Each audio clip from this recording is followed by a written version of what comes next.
Olá, meus jovens, cá estou novamente com esse vídeo. Você está navegando em Reminiscências e o filme da vez é Eraserhead. Eraserhead. No céu tudo é perfeito. Dirigido pelo louco, esquizofrênico, psicopata, drogado do David Lynch. Eu queria de antemão aqui dizer que estamos chegando no Halloween, né, final de outubro, e é um mês do terror. Eu até separei alguns filmes de terror clássico para eu reassistir, ou para eu assistir caso ainda não tenha assistido. E Eraserhead eu percebi que estava nessa lista, eu não sei por que diabos eu fiz isso, mas eu coloquei o Eraserhead para eu reassistir. E sinceramente, a primeira vez que eu assisti, eu me apaixonei, eu achei um filme sensacional, mas que eu não entendi nada. Reassistindo agora, eu percebi que eu gosto muito de Eraserhead, me apaixonei, gostei muito do estilo mesmo dele, da fotografia em preto e branco com alto contraste e, claro, da trilha sonora, mas que ele é um filme bizarro pra caramba e que eu não entendi nada. Porque é isso, né? Ele é um filme que ele é um filme surrealista, extremamente surrealista, é o filme mais espiritual do David Lynch, como ele mesmo diz, e é um filme tão estranho quanto a tradução literal do título dele pode ser, né? Cabeça de borracha. O que você espera de um filme assim? Exatamente. Então, ele é um filme tão estranho, cercado de simbolismos, que não me impressiona ele ter sido um fracasso retumbante na época do lançamento dele. Mas eu vou falar de todas essas bagaceiras que tem sobre o filme mais pra frente. Então, é isso, é um dos meus filmes prediletos. Quer dizer, isso foi um pouco forte, mas é um dos meus filmes de terror prediletos. Por mais estranho que ele seja, eu sou estranho. Então, vamos ao vídeo.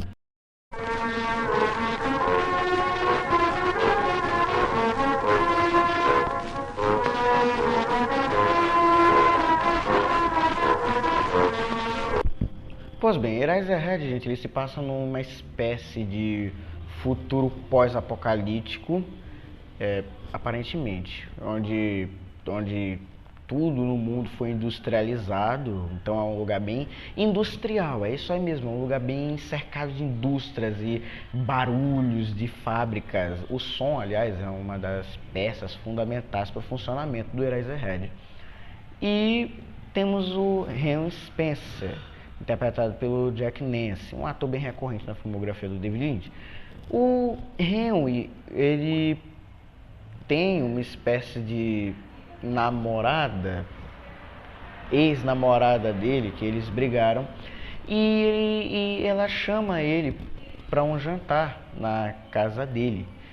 E é onde ele descobre que ela teve um bebê muito prematuro e agora ele meio que está sendo forçado a se casar com ela para cuidar da criança. Essa é mais ou menos a premissa básica, mas em meio a essa premissa tem tanta coisa bizarra jogada aqui.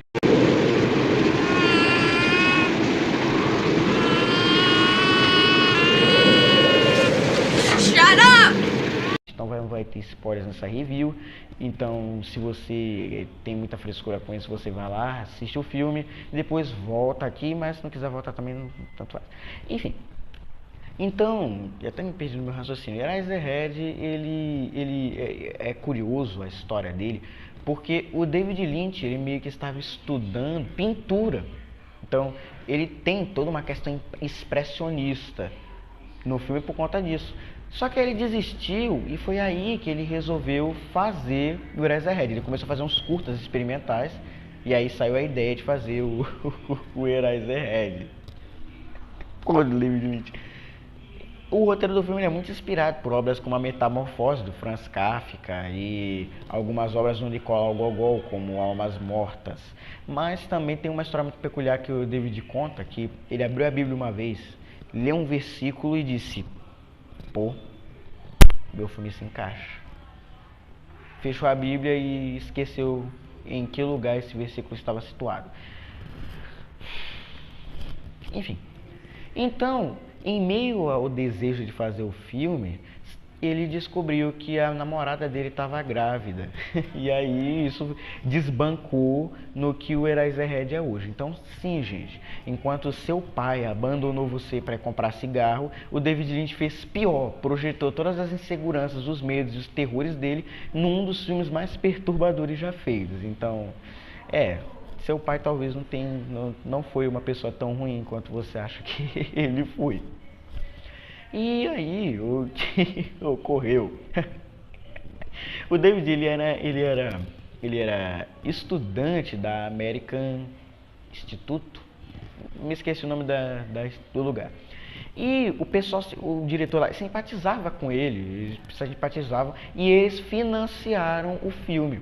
Aí o que ocorreu? O Lynch, ele pegou e filmou todas as locações lá. Então, as locações exteriores, que aparecem bem pouco, são do próprio instituto. E o Jack Nance, ele era um desses atores aleatórios que apareceram por lá e que simpatizou com o Lynch. Ele olhou e disse: rapaz, meu filho tem futuro, tu vai longe, tu vai longe. E aí ele resolveu participar do projeto. Só que assim, o Jack Nance, com certeza, nem o Jack, nem o David Lynch, nem o pessoal do instituto tinham noção do quão infernal seria o Eraserhead. Porque apesar do roteiro ter mais ou menos umas 20 páginas, o que é muito pequeno para um filme, um roteiro norte-americano básico tem como regra que uma página é equivalente a 1 minuto de filme. Então, 28 páginas são 28 minutos de filme.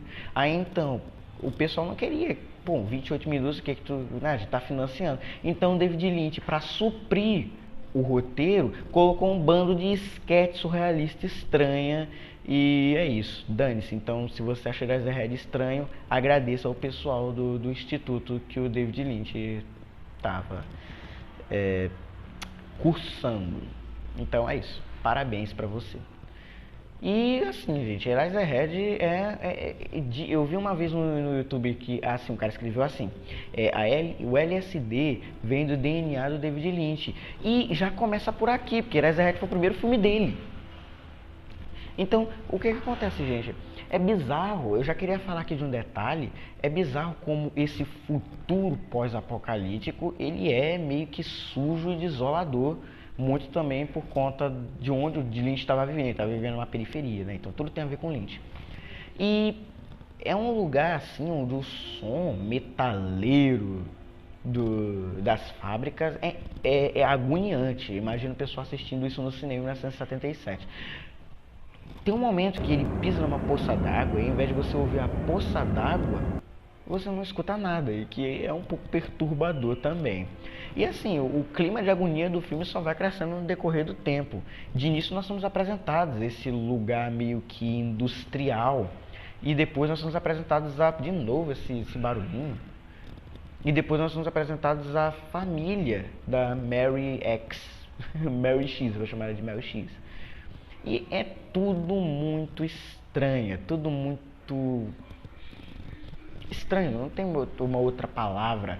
E nós somos meio que apresentados a esse futuro industrial, o sogro dele falando: nossa, tudo aqui virou indústria, etc e tal. Mas tudo numa bizarrice mesmo. O Henry claramente desconfortável com a situação ali, a Mary também, todo mundo desconfortável.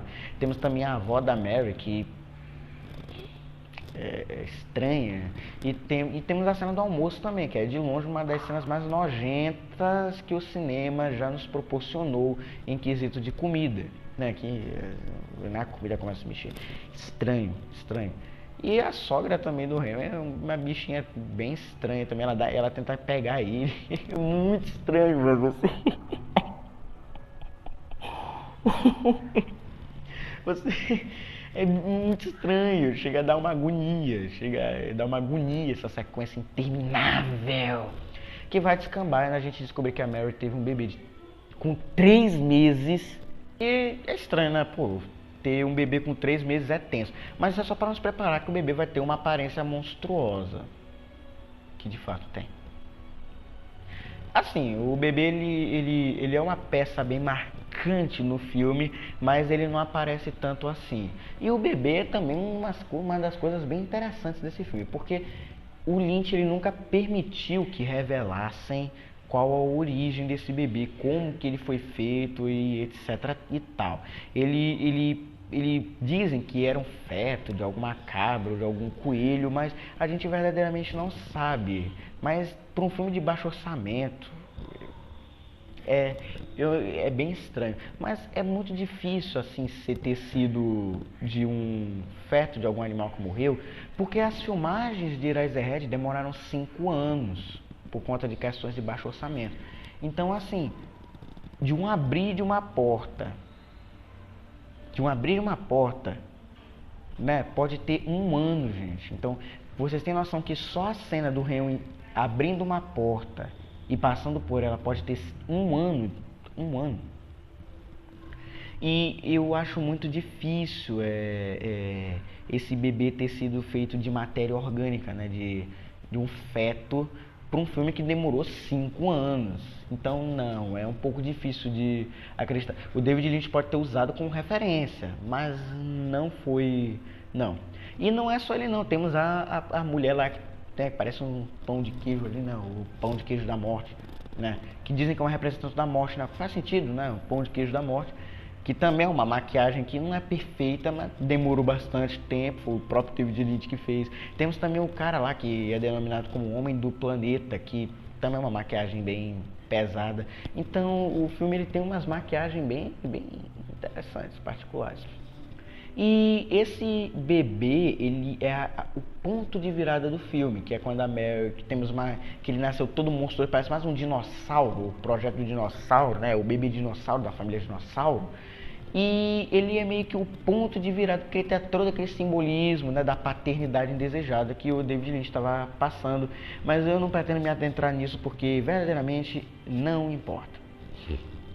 Quer dizer, importa, mas não pro momento agora. E assim, é um bicho tão monstruoso, tão estranho. A cena da Mary alimentando esse bebê ai meu Deus, que agonia, só de lembrar. É muito estranho, é muito bizarro, é muito grotesco. E o som do filme não ajuda em nada, porque como eu já disse, é constantemente aquele som insuportável, industrial batendo. Né? Você pode botar uns efeitozinhos mais soturnos, como no frango, que é aquele que é perturbador também. Então a Mary ela claramente não vai aguentar a pressão, né? Como ela eventualmente não aguenta, ela não aguenta a pressão e a bichinha vai embora, deixando o coitado do Henry sozinho. Coitadinho. Enfim, né? A vida é formada por decepções. E é a partir daqui que o Henry vai mergulhar nas angústias e repressões e medos e dores e sofrimentos, enfim, ela vai embora.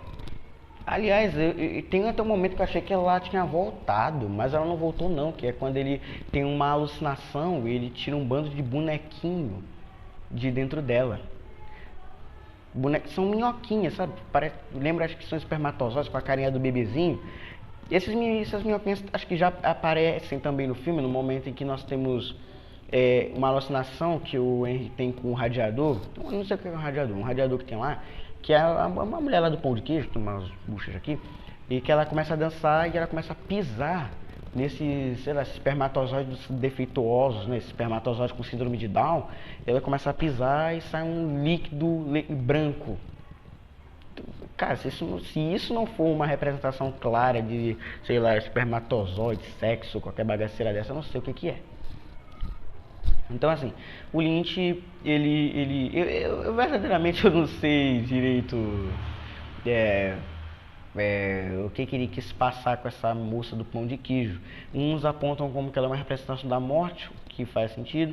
Outros apontam como uma representação do consciente do Henry, que ele tinha não, ela é como se fosse alguém que por mais feio, por mais sei lá, por mais coisado que seja, está tentando sempre agradar a uma plateia que não existe. Na verdade existe, somos nós. Então é mais ou menos, eu não sei muito bem o que isso quer dizer, mas enfim, eu não gosto muito de ver teorias da conspiração, mas é mais ou menos uma das teorias que a internet tem por aí, fantasias do povo. Então o Henry, ele vai afundar um pouco mais no imaginário dele. E também muita gente fala que ele meio que tem essa repressão, né, essa repressão dele. Então, uma personagem que prova um pouco disso é a vizinha dele, a moça do apartamento ao lado, que ele fica meio que fascinado, vidrado por ela. E eles acabam meio que fritando o bife numa cena estranha. Ela claramente desconfortável com o bebê gritando toda hora, chorando. E é uma cena que não vai muito além disso não, é só a fritada de bife ali. É peculiar como o filme ele vai intercalando um pouco com cenas de um espaço sideral. Até as primeiras cenas do filme são com esse espaço, acho. Que sai, né, a minhoca da boca do Henry, que é meio que o espermatozoide que cai nesse planeta que é meio o óvulo. Enfim, e de vez em quando volta para isso. Também temos o homem do planeta, que eu acho que é a consciência do Henry. Não tenho a mínima ideia também, não vou bater cabeça com isso. E o filme volta para essas cenas várias vezes. Para quê? Eu não sei, eu não tenho a mínima ideia, só volta. A maquiagem do Homem do Planeta também é muito legal. Eu gosto da maquiagem do Homem do Planeta.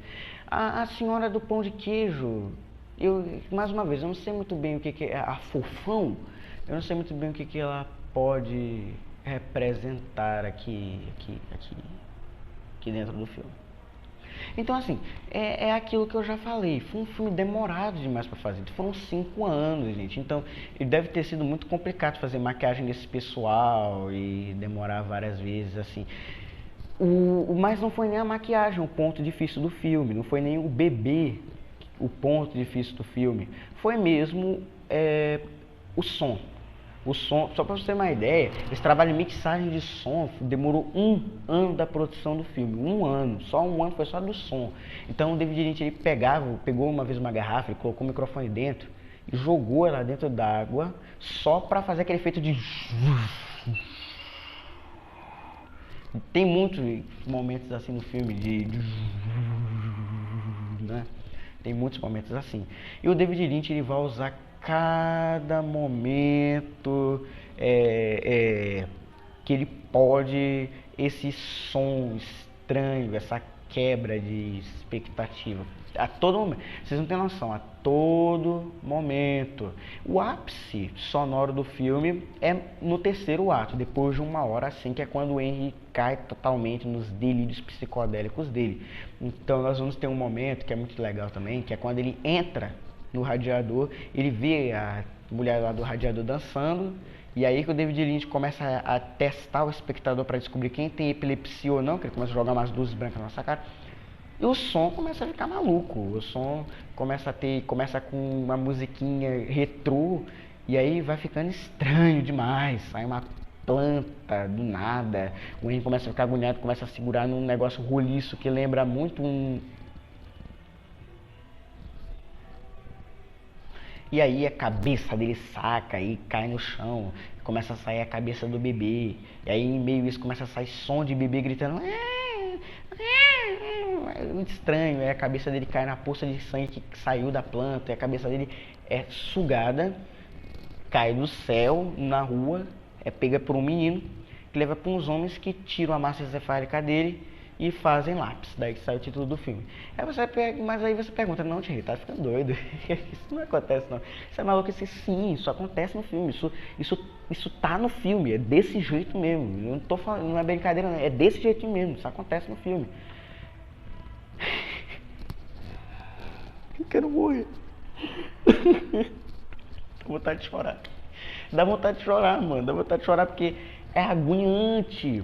É uma sequência de uns 6, 8 minutos que dá uma agonia tão profunda O som, eu imagino, gente, eu imagino quem assistiu isso no cinema em 1977, a angústia que não deu. Por isso que foi um fracasso. Foi por isso que foi fracasso. Porque você foi exibido em sessões de meia-noite, né? Que são para filmes mais bagaceiros. Então imagina você, um cidadão norte-americano que quer assistir um filminho com a namorada, um filme mais basicão com a namorada, e você se depara com essa desgraça. Eu fico imaginando, aí você tá no cinema, meia-noite, assim, escuridão, assim, tudo escuro, som no talo, e você se depara com essa cena, a trilha sonora alta, com aquele som metálico, aquela coisa estranha, aquele...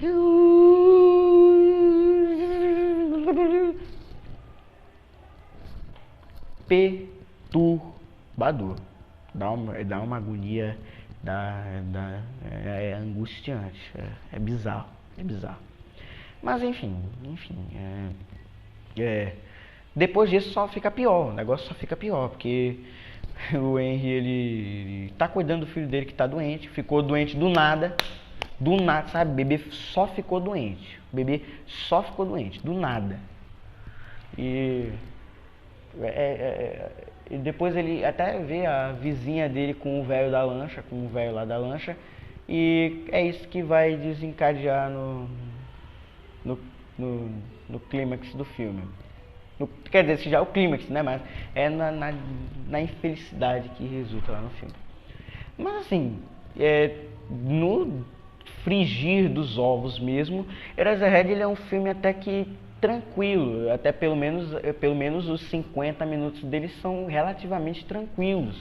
O filme, ele tem toda aquela bizarrice, o som, mas ele é tranquilo. Mas depois de 50 minutos, o David Lynch usou meio que de crack, 2 litros de LSD e 20 quilogramas de cocaína.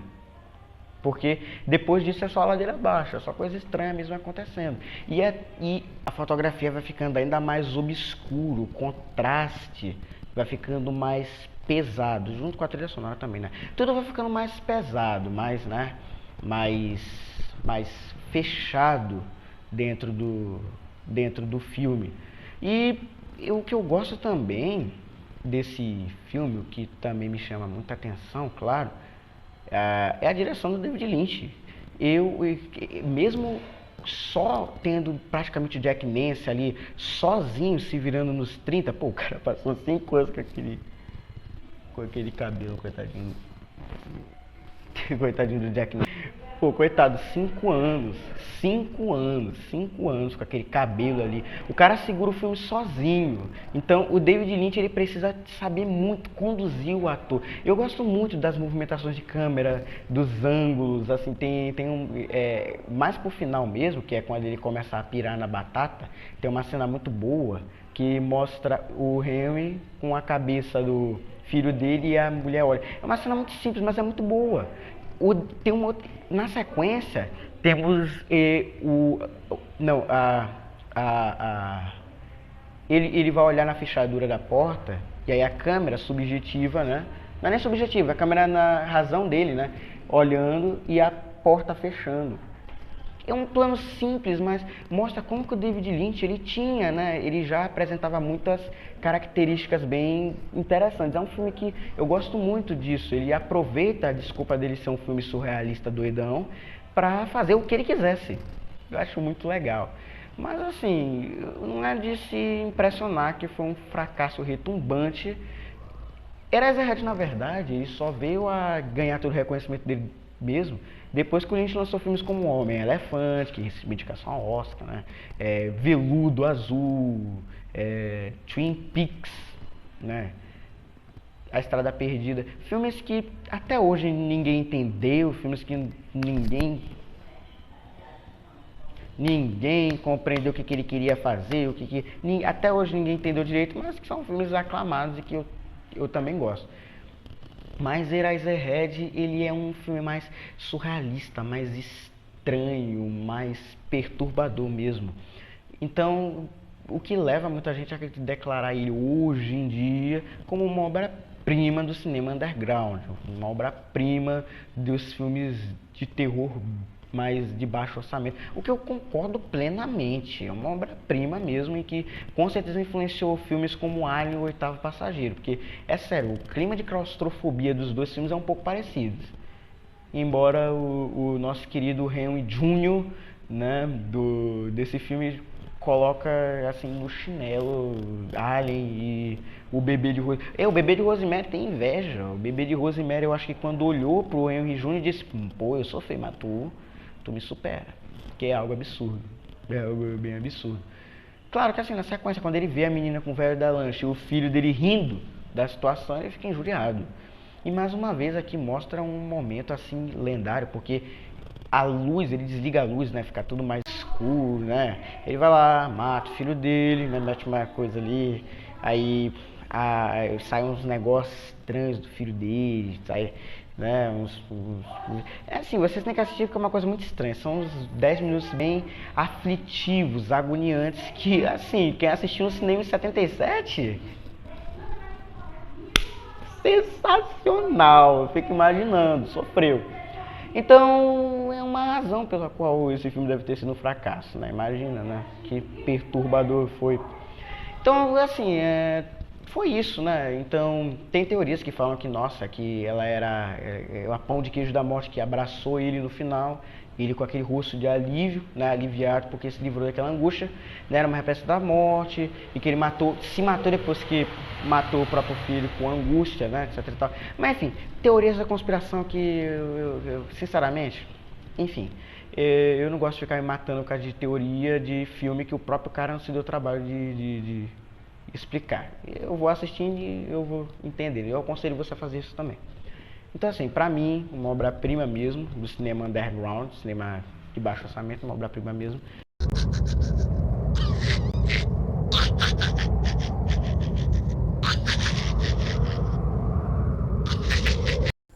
Então, Eraserhead, né? No céu tudo é perfeito. É uma supremacia.